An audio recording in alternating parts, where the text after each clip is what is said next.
The Strange High House in the Mist by H.P. Lovecraft.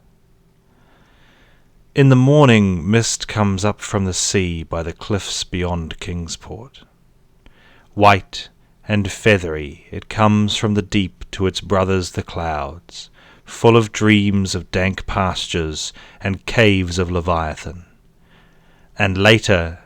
in still summer rains on the steep roofs of poets, the clouds scatter bits of those dreams, that men shall not live without rumour of old strange secrets and wonders that planets tell planets alone in the night.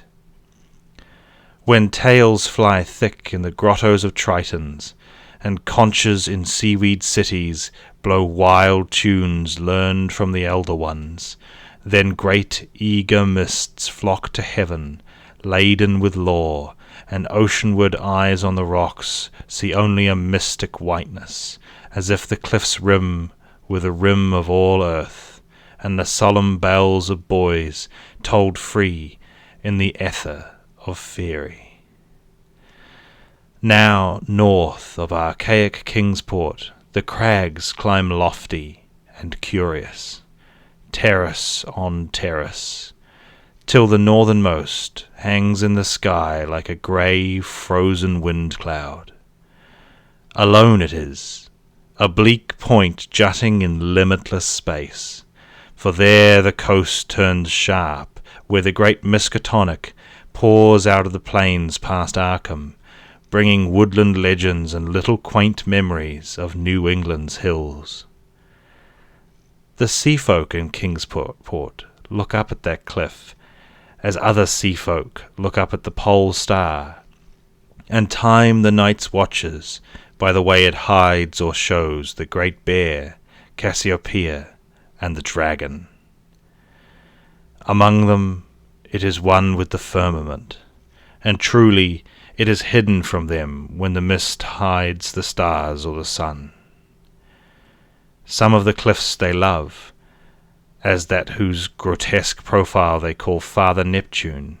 or that whose pillared steps they term the Causeway. But this one they fear, because it is so near the sky. The Portuguese sailors coming in from a voyage cross themselves when they first see it, and the old Yankees believe it would be much graver matter than death to climb it, if indeed that were possible. Nevertheless, there is an ancient house on that cliff, and at evening men see lights in the small-paned windows. The ancient house has always been there, and people say one dwells within who talks with the morning mists that come up from the deep,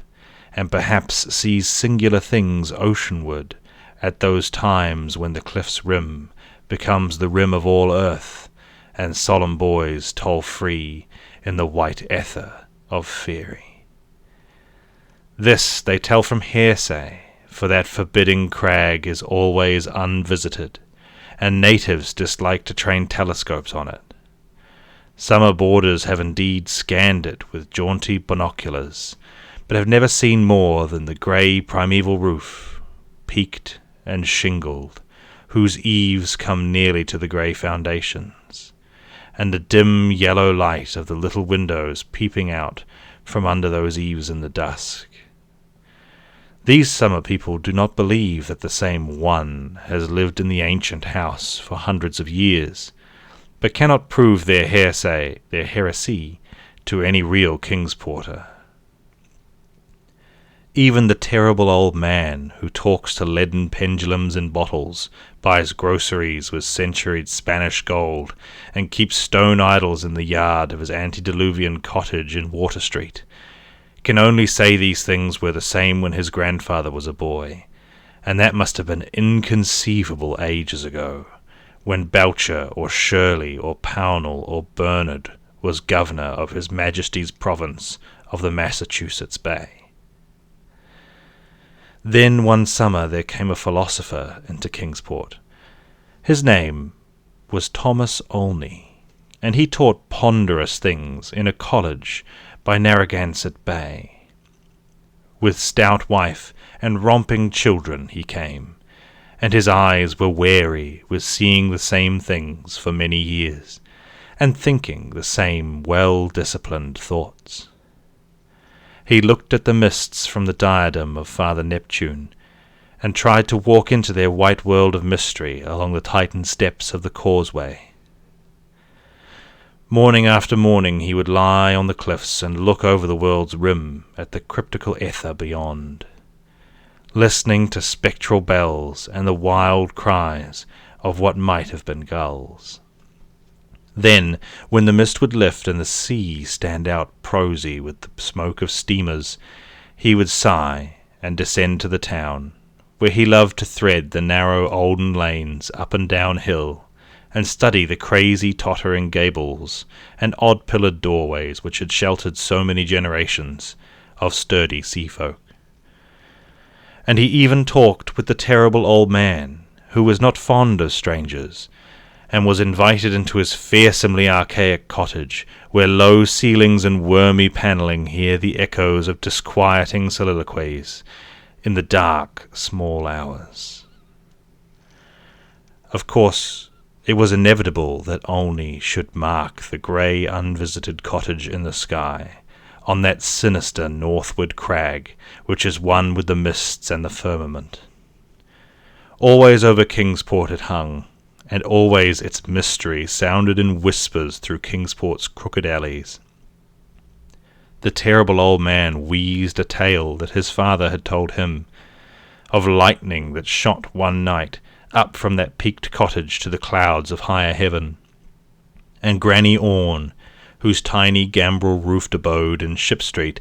is all covered with moss and ivy, croaked over something her grandmother had heard at second hand, about shapes that flapped out of the eastern mists, straight into the narrow single door of that unreachable place. For the door is set close to the edge of the crag towards the ocean, and glimpsed only from ships at sea.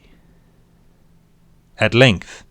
being avid for new strange things, and held back by neither the Kingsporter's fear nor the summer boarder's usual indolence, Olney made a very terrible resolve. Despite a conservative training, or because of it, for humdrum lives breed wistful longings of the unknown, he swore a great oath to scale that avoided northern cliff and visit the abnormally antique grey cottage in the sky. Very plausibly his saner self argued that the place must be tenanted by people who reached it from inland, along the easier ridge beside the Miskatonic's estuary. Perhaps they traded in Arkham, knowing how little Kingsport liked their habitation, or perhaps being unable to climb down the cliff on the Kingsport side. Olney walked out along the lesser cliffs to where the great crag leaped insolently up to consort with celestial things, and became very sure that no human feet could mount it, or descend it on that beetling southern slope. East and north it rose thousands of feet perpendicular to the water, so only the western side, inland and toward Arkham, remained. One early morning in August, Olney set out to find a path to the inaccessible pinnacle. He worked northwest, along pleasant back roads, past Hooper's Pond and the old brick powder house to where the pastures slope up to the ridge above the Miskatonic and give a lovely vista of Arkham's white Georgian steeples across leagues of river and meadow. Here he found a shady road to Arkham, but no trail at all in the seaward direction he wished. Woods and fields crowded up to the high bank of the river's mouth, and bore not a sign of man's presence, not even a stone wall or a straying cow, but only the tall grass and giant trees and tangles of berries that the first Indian might have seen. As he climbed slowly east, higher and higher above the estuary on his left, and nearer the sea, he found the way growing in difficulty, till he wondered how ever the dwellers in that disliked place managed to reach the world outside, and whether they came often to market in Arkham. Then the trees thinned, and far below him on his right he saw the hills and antique roofs and spires of Kingsport. Even Central Hill was a dwarf from this height, and he could just make out the ancient graveyard by the Congressional Hospital, beneath which rumour said some terrible caves or burrows lurked. Ahead lay sparse grass and scrub blueberry bushes, and beyond them the naked rock of the crag and the thin peak of the dreaded grey cottage. Now the ridge narrowed, and Olney drew dizzy at his loneliness in the sky. South of him the frightful precipice above Kingsport, north of him the vertical drop of nearly a mile to the river's mouth. Suddenly a great chasm opened before him, 10 feet deep, so that he had to let himself down by his hands and drop to a slanting floor, then crawl perilously up a natural defile in the opposite wall. So this was the way the folk of the uncanny house journeyed betwixt earth and sky. When he climbed out of the chasm, a morning mist was gathering, but he clearly saw the lofty and unhallowed cottage ahead, walls as grey as the rock, and high peaks standing bold against the milky white of the seaward vapours. And he perceived that there was no door on this landward end, but only a couple of small lattice windows with dingy bull's-eye panes, leaded in 17th century fashion.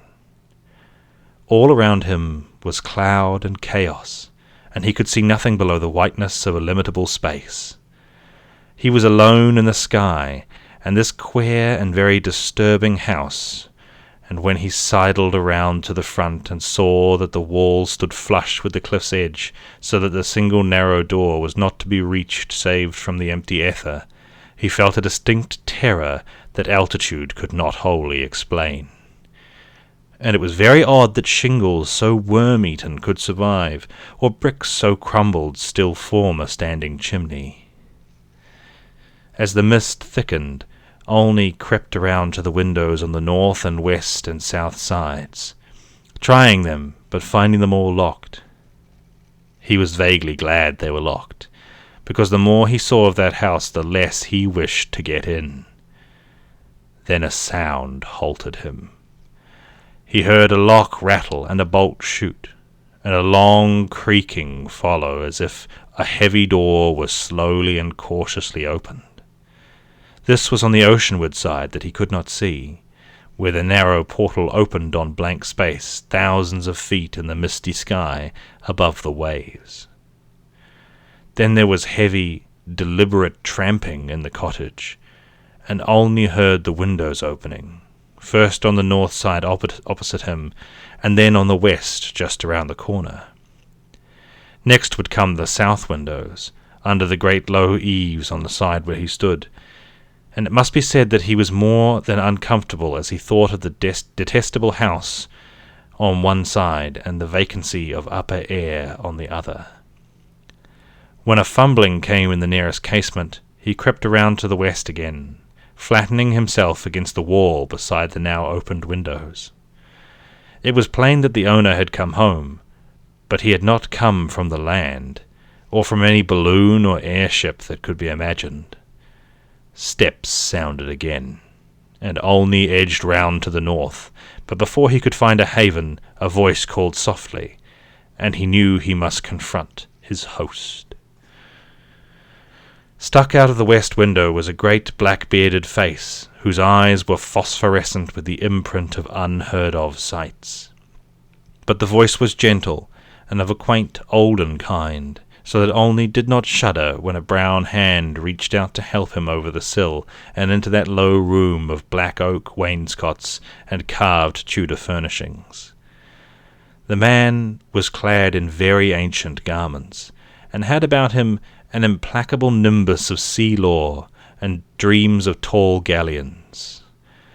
Olney does not recall many of the wonders he told, or even who he was, but says that he was strange and kindly, and filled with the magic of unfathomed voids of time and space. The small room seemed grim, with a dim aqueous light, and only saw that the far windows to the east were not open, but shut against the misty ether, with dull thick panes like the bottoms of old bottles. The bearded host seemed young, yet looked out of eyes steeped in the elder mysteries, and from the tales of marvellous ancient things he related, it must be guessed that the village folk were right in saying he had communed with the mists of the sea and the clouds of the sky ever since there was any village to watch his taciturn dwelling from the plain below. And the day wore on, and still only listened to rumours of old times and far places, and heard how the kings of Atlantis fought with the slippery blasphemies that wriggled out of rifts in the ocean floor, and how the pillared and weedy temple of Poseidonus is still glimpsed at midnight by lost ships, who know by its sight that they are lost. Years of the Titans were recalled, but the host grew timid when he spoke of the dim first age of chaos before the gods, or even the elder ones, were born, and when the other gods came to dance on the peak of Hathig Klar in the stony desert near Ulthar, beyond the river Sky. It was at this point there came a knocking on the door, that ancient door of nail-studded oak, beyond which lay only the abyss of white cloud. Olney started in fright, but the bearded man motioned him to be still, and tiptoed to the door to look out through a very small peephole. What he saw he did not like, so pressed his fingers to his lips and tiptoed around to shut and lock all the windows, before returning to the ancient settle beside his guest. Then Olney saw lingering against the translucent squares of each of the little dim windows in succession a queer black outline as the caller moved inquisitively about before leaving. And he was glad his host had not answered the knocking, for there are strange objects in the great abyss, and the seeker of dreams must take care not to stir up or meet the wrong ones. Then the shadows began to gather, first little furtive ones under the table, and then bolder ones in the dark-panelled corners, and the bearded man made enigmatical gestures of prayer and lit tall candles in curiously wrought brass candlesticks. Frequently he would glance at the door as if he expected someone, and at length his glance seemed answered by a singular rapping, which must have followed some very ancient and secret code. This time he did not even glance through the peephole, but swung the great oak bar and shot the bolt, unlatching the heavy door and flinging it wide to the stars and the mist. And then, to the sound of obscure harmonies, there floated into that room, from the deep, all the dreams and memories of earth's sunken mighty ones, and golden flames played about weedy locks, so that Olney was dazzled as he did them homage. Trident-bearing Neptune was there, and sportive Tritons, and fantastic Nereids, and upon dolphins' backs and balanced a vast crenulated shell, wherein rode the grey and awful form of primal Nodens, lord of the great abyss, and the conchs of the Tritons gave weird blasts, and the Nereids made strange sounds by striking on the grotesque resonant shells of unknown lurkers in black sea caves. Then hoary Nodens reached forth a wizened hand and helped Olney and his host into the vast shell, whereat the conchs and the gong set up a wild and awesome clamour, and out into the limitless ether reeled that fabulous train, the noise of whose shouting was lost in the echoes of thunder. All night in Kingsport they watched that lofty cliff when the storm and the mists gave them glimpses of it, and when toward the small hours the little dim windows went dark, they whispered of dread and disaster. And Olney's children and stout wife prayed to the bland proper god of Baptists, and hoped that the traveller would borrow an umbrella and rubbers unless the rain stopped by morning. Then dawn swam dripping, and mist wreathed out of the sea, and the boys told solemn in vortices of white ether. And at noon elfin horns rang over the ocean, as Olney, dry and light-footed, climbed down from the cliffs to antique Kingsport with the look of far places in his eyes. He could not recall what he had dreamed in the sky-perched hut of that still nameless hermit, or say how he had crept down that crag untraversed by other feet. Nor could he talk of these matters at all, save with the terrible old man, who afterward mumbled queer things in his long white beard, vowing that the man who came down from the crag was not wholly the man who went up, and that somewhere under that grey-peaked roof, or amidst inconceivable reaches of that sinister white mist, there lingered still the lost spirit of him who was Thomas Olney. And ever since that hour, through dull dragging years of greyness and weariness, the philosopher has laboured, and eaten and slept, and done uncomplaining the suitable deeds of a citizen. Not any more does he long for the magic of farther hills, or sigh for secrets that peer like green reefs from a bottomless sea. The sameness of his days no longer gives him sorrow, and well-disciplined thoughts have grown enough for his imagination. His good wife waxes stouter, and his children older and prosier and more useful, and he never fails to smile correctly with pride when the occasion calls for it. In his glance there is not any restless light, and if he ever listens for solemn bells or far elfin horns, it is only at night when old dreams are wandering. He has never seen Kingsport again, for his family disliked the funny old houses, and complained that the drains were impossibly bad. They have a trim bungalow now at Bristol Highlands, where no tall crags tower, and the neighbours are urban and modern.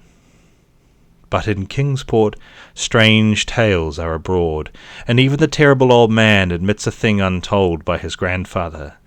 For now the wind sweeps boisterous out of the north, past the high ancient house that is one with the firmament. There is broken at last that ominous brooding silence, ever before the bane of Kingsport's maritime cotters. And old folk tell of pleasing voices heard singing there, and of laughter that swells with joys beyond earth's joys, and say that at evening the little low windows are brighter than formerly. They say, too, that the fierce aurora comes oftener to that spot, shining blue in the north with visions of frozen worlds, while the crag and the cottage hang black and fantastic against wild coruscations, and the mists of the dawn are thicker, and sailors are not quite so sure that all the muffled seaward ringing is that of the solemn buoys. Worst of all, though, is the shrivelling of old fears in the hearts of Kingsport's young men, who grow prone to listen at night to the north wind's faint, distant sounds. They swear no harm or pain can inhabit that high-peaked cottage, for in the new voices gladness beats, and with them the tinkle of laughter and music. What tales the sea mists may bring to that haunted and northernmost pinnacle they do not know, but they long to extract some hint of the wonders that knock at the cliff-yawning door when clouds are thickest. And patriarchs dread lest some day, one by one, they seek out that inaccessible peak in the sky, and learn what centuried secrets hide beneath the steep shingled roof, which are part of the rocks and the stars and the ancient fears of Kingsport. That those venturesome youths will come back they do not doubt, but they think a light may be gone from their eyes, and will from their hearts. And they do not wish quaint Kingsport, with its climbing lanes and archaic gables, to drag listless down the years, while voice by voice the laughing chorus grows stronger and wilder in that unknown and terrible eyrie, where mists and the dreams of mists stop to rest on their way from the sea to the skies. They do not wish the souls of their young men to leave the pleasant hearths and gambrel-roofed taverns of old Kingsport, nor do they wish the laughter and song in that high rocky place to grow louder. For as the voice which has come has brought fresh mists from the sea and from the north fresh lights, so do they say that still other voices will bring more mists and more lights, till perhaps the olden gods, whose existence they hint only in whispers for fear the congressional parson shall hear, may come out of the deep and from unknown Cadath in the cold wastes, and make their dwelling on that evilly unknown evilly appropriate crag, so close to the gentle hills and valleys of quiet, simple, fresher folk. This they do not wish, for to plain people things not of earth are unwelcome, and besides, the terrible old man often recalls what Olney said about a knock that the lone dweller feared, and a shape seen black and inquisitive against the mist through those queer, translucent windows of leaded bull's eyes. All these things, however, the elder ones only may decide, and meanwhile the morning mist still comes up by that lonely, vertiginous peak, with the steep ancient house, that grey, low-eaved house, where none is seen, but where evening brings furtive lights, while the north wind tells of strange revels. White and feathery it comes from the deep to its brothers, the clouds, full of dreams of dank pastures and caves of Leviathan. And when tales fly thick in the grottos of Tritons, and conches in seaweed cities blow wild tunes learned from the elder ones, then great eager vapours flock to heaven laden with lore, and Kingsport, nestling uneasy on its lesser cliffs below that awesome hanging sentinel of rock, sees oceanward only a mystic whiteness, as if the cliff's rim were the rim of all earth, and the solemn bells of the boys tolled free in the ether of faerie.